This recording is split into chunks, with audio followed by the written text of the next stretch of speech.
રામ રામ ભાઈ. રામ રામ. તમારું નામ? મારું નામ રતાભાઈ કાળુભાઈ ઝાલા. બરોબર. ગામ? વિજળિયા. ગામ વિજળિયા. તાલુકો?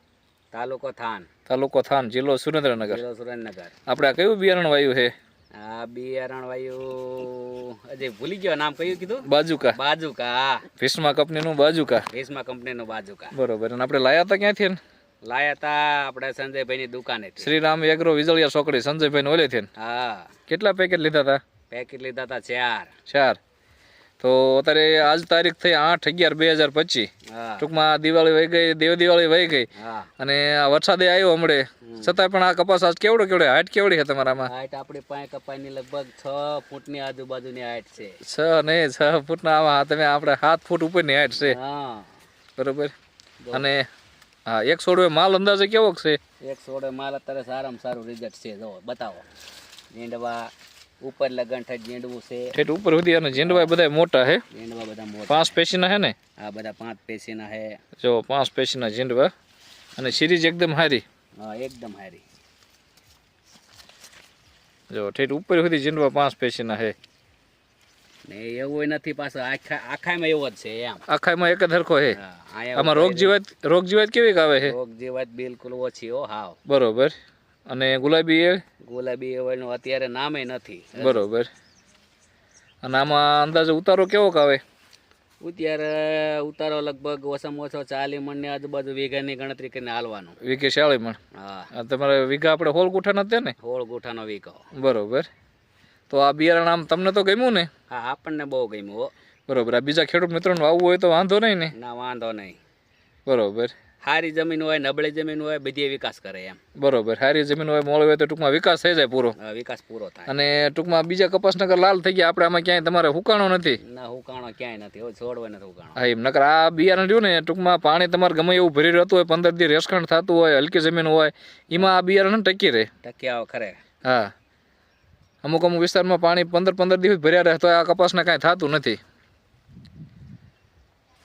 કાંઈ વાંધો નહીં. કપાસ પાછો આપણે અત્યારે અંદાજ કેવી છે? અત્યારે તમારે બીજી વીણી ચાલુ છે ને તમારે? હા, બીજી વીણી ચાલુ. કાંઈ વાંધો નહીં. બધો કપાસ વીણી લેવાનો કેટલો કુલ થાય છે એટલે જણાવજો.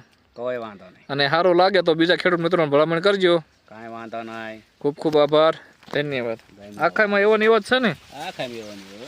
જો ઝીંડવાની સિરીઝ આખામાં કાંઈ ઘટે નહીં.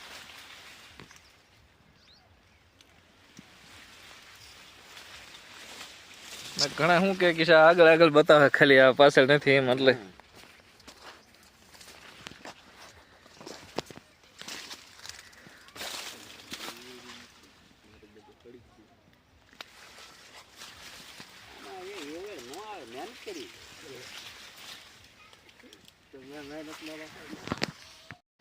જો મિત્રો, સાંભળ્યું ને તમે? આ કપાસ વીઘે 40 મણ જરૂર થશે. અને એ વીણી લે, 2 વીણ્યા બીજી હાલે છે. અને જે 2 વીણી વીણાય પછી પાછા આપણે મળીશું ત્યારે આ ભાઈનું ઇન્ટરવ્યૂ લઈશું અને એમના મુખેથી સાંભળશું કેટલા મણ કુલ થયો. અને કપાસ જોતા જ તમને એમ લાગે કે જાય અત્યારે જુઓ તમે 70 થી 80 ઝીંડવા છે એક છોડવે. અને અત્યારે 15 મણની વીણી છે. અને રોગ જીવાય થાવ ઓછો આવે એ જ મહત્વનું છે. ધારો કે ક્યાંય ગુલાબી એળ નથી. જો હજી આખાઈમાં તમારે ક્યાંય ડખ નથી ગુલાબી એળનો. અને એકદમ આટલો વરસાદ થયો તો વીણવામાં સરળ છે. હલામ સોટી ગયો ડાબકો તો એ ઘા વેણાય છે. અને ઝીંડવા બધા એવા મોટા જોરદાર 5 પેશીના ઝીંડવા છે. પેશીમાં 9 કપાસ્યા એટલે વજનય સારો થાય. જો મિત્રો છે ને, આપણો કપાસ જ્યાં હોય ત્યાં બધી સારો જ હોય છે. તો ઘણા મિત્રો એમ કહેતા હોય કે વરસાદ પછીના વિડીયો બતાવો. તો વિડીયો ઉતારવાનો દરરોજ ચાલુ જ છે, પણ સ્ટેપ બાય સ્ટેપ આવતા હોય વિડીયો. એટલે જોતા રહ્યો તમે દરરોજ. જુઓ મિત્રો, અને તમારે ગમે ત્યારે આ વિડીયો જોઈ અને ઘણા માણસો અહીંયા આંટો પણ આવી ગયા. ઘણા આગા વિસ્તારના જે ત્યાં જોવા આવી ગયા. સુડા વિસ્તારના, સાયલા વિસ્તારના ઘણા લોકો અહીંયા જોઈ ગયા. એટલે તમારે પણ જોવા આવવું છૂટશે. તમને નંબર મળી જશે. મને ગમે ત્યારે ફોન કરજો, બરાબર? અને તમે હજી સુધી અમારી ચેનલ સબસ્ક્રાઈબ ન કરી હોય તો ચેનલને સબસ્ક્રાઈબ જરૂર કરો. અને આ વિડીયો બીજા ખેડૂત મિત્રોને મોકલો, જેથી દરેકને આવો કપાસ વાવવો હોય તો દરેક જોઈ શકે, વિડીયો જોઈ શકે. અને રૂબરૂ જવું તો રૂબરૂ પણ જોઈ શકે. જો એક જ ધારો આખામાં એવું નહીં કે એક ઠેકાણે. આખામાં લગભગ ઠેકાણે બધે તેમ જોઈ લો, બધે ઝીંડવા ને ફાલ ફૂલ ને એવું ચાલુ જ છે. અને હજી આજની તારીખમાં લીલોસમ છે. આ વરસાદ હમણાં કેટલો 8 દિવસ સુધી વરસાદ આવ્યો, છતાંય લીલોસમ છે એટલે સારું જ કહેવાય. ને અત્યારે લગભગ કપાસ સુકાઈ ગયા બધાય, અને પાંદડા રાતા સોળ થઈ ગયા. આમાં ક્યાંય જો ડાઘ નથી પડ્યો હજી, અને વજન પણ પૂરો થાય છે. આપણી કંપનીના જે પણ બિયારણ વાવે, કોઈ પણ કપાસ હોય, જીરું હોય, શેણા હોય, ઘઉં હોય, રાયડો હોય, દિવેલા હોય, કોઈ પણ પાક હોય, આપણા બિયારણથી કોઈને નારાજ નથી થતું, બધાને સંતોષ મળી રહેશે. હું કે આપણે બિયારણ ક્વોલિટીના બિયારણો બધા આવે છે. બસ ખેડૂતને એ જ જોવાનું ને, સારી વસ્તુ મળવી પડે. બિયારણ છે એ મહત્ત્વનું છે, આખા વર્ષનો પાયો છે. એટલે બિયારણ હંમેશા કોઈ દી મોડું નહીં લેવાનું, બિયારણ સારું જ લેવાનું.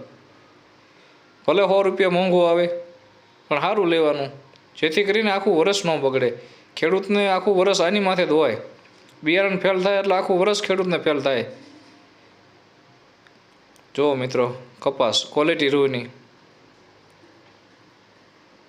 તો તમારે પણ મિત્રો આવો કપાસ હોય તો અમને કોમેન્ટ કરીને જણાવો, તમારો નંબર આપો, કયા વિસ્તારમાં છે એ જણાવો.